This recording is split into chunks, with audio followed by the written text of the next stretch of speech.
दरअसल एक ही थाली में 52 व्यंजन जो है एक ही थाली में, बड़े थाली में रखा हुआ है आज की तारीख में। और न्यायपालिका, कार्यपालिका, व्यवस्थापिका, ये तीनों उसी में खा रहे हैं और पत्रकार इंतजार कर रहे हैं कि ये खा के उठे तो जूठन चाटे। पत्रकार पत्रकार होता है, न ईमानदार न बेईमान होता है। बेईमान है तो दलाल हो गया, फिर पत्रकार रहा कहां।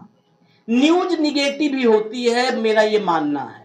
पॉजिटिव जो है वो सब विज्ञापन है। ये लोकतंत्र खतरे में नहीं है, अब खत्म हो चुका है। बस 13वीं करो, अस्थि विसर्जन कर दो। पत्रकारिता की 13वीं का आयोजन करेंगे हम बकायदे उसमें जो है चारों धर्मों, मतलब सभी धर्मों से, वो हिंदू, मुस्लिम, सिख, ईसाई, जैन, पारसी, यहूदी, जो संभव होंगे सबके जो धर्मगुरु हैं उनको बुलाएंगे। बकायदा हिंदू धर्म में हम जानते हैं कि पूरी कद्दू सब्जी वगैरह बनता है 13वीं, वो बनवाएंगे। न्योता इस देश के राष्ट्रपति, महामहिम राष्ट्रपति से लेकर के और सबको भेजेंगे, और सारे मीडिया हाउसेज के मालिकों को भेजूंगा। उतने नहीं, अडानी और अंबानी को भी भेजेंगे, क्योंकि अब वो सिर्फ उद्योगपति नहीं है, वो पत्रकारों के लिए पिंजड़ा बनवा करके वो लोग भी आए। मैं एक ही बात कहता हूं, सब अपने पड़ोस में भगत सिंह तलाश रहे हैं। अभी भगत सिंह की चर्चा भाव ने कर दी, सब पड़ोस में तलाश रहे हैं, घर में अपने कोई नहीं चाह रहा है। मैं एक पदयात्रा किया 3-4 साल पहले, ये अनुभव इसलिए बता रहा हूं कि आप सोचते हैं कि जब आपके पीछे भीड़ इकट्ठी हो जाए तब आप लड़ने निकलो। भीड़ इकट्ठी करने जो होता है ना एक मानसिकता, इससे बाहर आना होगा। मैंने ऐसे सोचा, एक पत्रकार को थप्पड़ मारा था उन्नाव में। मैं कहा दिल्ली से लखनऊ पदयात्रा कर लेता हूं। उस पदयात्रा के लिए मुझे सभी लोगों ने मना किया, सब जितने मेरे शुभचिंतक थे, कथित भी और असली भी, दोनों ने मना किया कि कहां आप 600 किलोमीटर पैदल चलोगे, किसके लिए भैया कर रहे हो, किसके लिए। मैंने कहा अपने लिए कर रहा हूं, यही फर्क है, अपने लिए कर रहा हूं। लोग कहते हैं ना कि ईमानदार फला आदमी नहीं है। ईमानदार यूनिट को बनाना है, यूनिट यानी इकाई को। आप ईमानदार बन जाओ, सब बन जाएंगे। सब दूसरे को बनाने में लगे हुए हैं, जितने हैं सब दूसरे को बना रहे हैं।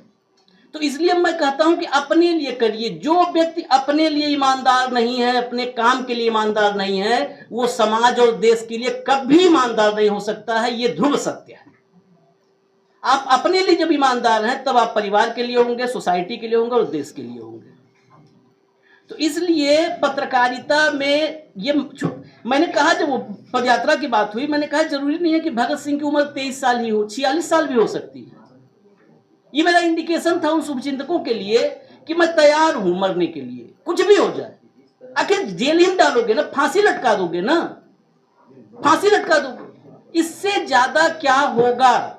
जब आज सुप्रीम कोर्ट की चर्चा होती है मेरे साथ, सुप्रीम कोर्ट के तमाम फैसलों पर और टिप्पणियों पर, आजकल फैसले कम आते हैं, टिप्पणियां ज्यादा आती हैं, और टिप्पणियों पर लोग ताली बजाते हैं, फैसलों पर कुंडी चढ़ा लेते हैं।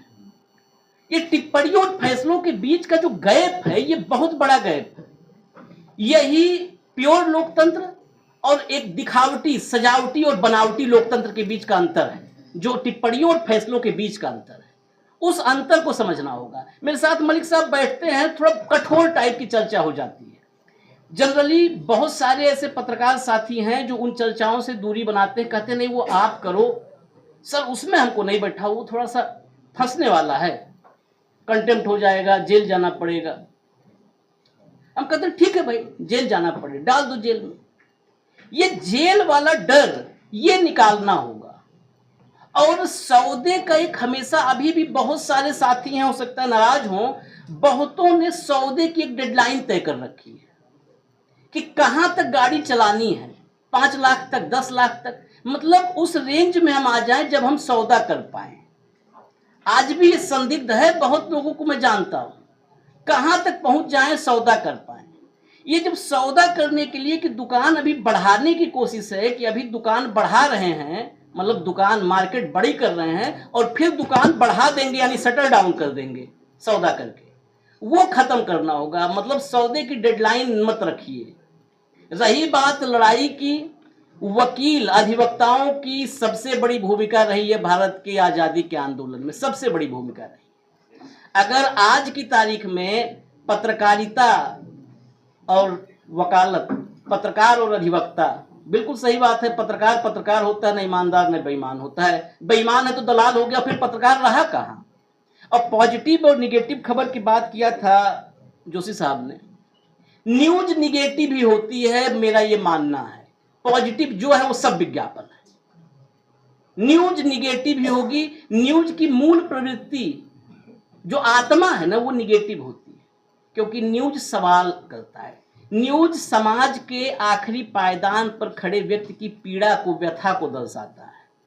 और लोकतंत्र में, जिस लोकतंत्र की हम बात कर रहे हैं, उस लोकतंत्र में जो ऊपर बैठा राजा है, झोले खाली झोले वाला राजा, उस राजा के पास जो सबसे नीचे आदमी खड़ा है, उसका संदेश, उसके मन की व्यथा पहुंचाने का एक ही माध्यम है, वो पत्रकारिता है।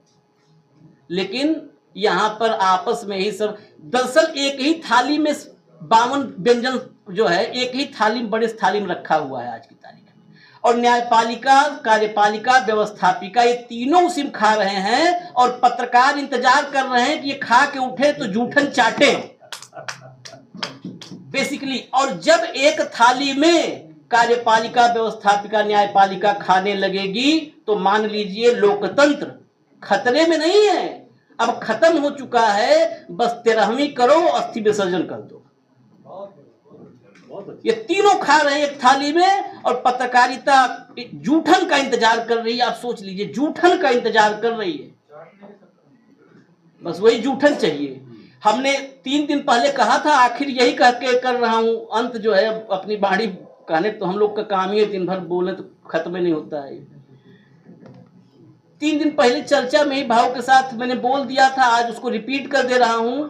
मार्च महीने में कुछ हम लोग प्रबंध करने में लगे हैं, पत्रकारिता की 13वीं का आयोजन करेंगे हम इसी दिल्ली में, पत्रकारिता की 13वीं का। और ऐसा नहीं कि शाब्दिक रूप से, हम बकायदे उसमें जो है चारों धर्मों, मतलब सभी धर्मों से, वो हिंदू, मुस्लिम, सिख, ईसाई, जैन, पारसी, यहूदी, जो संभव होंगे सबके जो धर्म गुरु हैं उनको बुलाएंगे। बकायदा हिंदू धर्म में हम जानते हैं कि पूरी कद्दू सब्जी वगैरह बनता है 13वीं, वो बनवाएंगे। न्योता इस देश के राष्ट्रपति, महामहिम राष्ट्रपति से लेकर के और सबको भेजेंगे, और सारे मीडिया हाउसेज के मालिकों को भेजूंगा। सारे रीजनल चैनलों में कई चैनलों संभाला हूं, तो सबको, सबकी दशा दुर्दशा दोनों जान रहा हूं, सबको भेजेंगे टॉप टू बॉटम। उतने नहीं, अडानी और अंबानी को भी भेजेंगे, क्योंकि अब वो सिर्फ उद्योगपति नहीं है, वो पत्रकारों के लिए पिंजड़ा बनवा करके वो लोग भी आए हैं लेके, और कैद किए बैठे हैं सब। तो बकायदे उसका इन्विटेशन इन सबको भिजवाएंगे। थोड़ा लंबी प्रक्रिया है, और कद्दू पूड़ी में भी खर्चा है, तो व्यवस्था कर रहे हैं, वो बकायदे वहां बनवाया जाएगा। 13वीं करेंगे, 13वीं में आप सब जो यहाँ पर हैं, यहाँ डायरेक्ट इन्विटेशन, क्योंकि इनडायरेक्ट वाले काम में यकीन नहीं रखते हम लोग। जो भी है पत्रकारिता से लेकर के सारा जीवन सब डायरेक्ट है, इनडायरेक्ट नहीं, मध्यस्थता नहीं। तो आप सबको सीधा इन्विटेशन है, बाकी सबको जो जिनको बताए उनको भी सीधा इन्विटेशन भेजेंगे।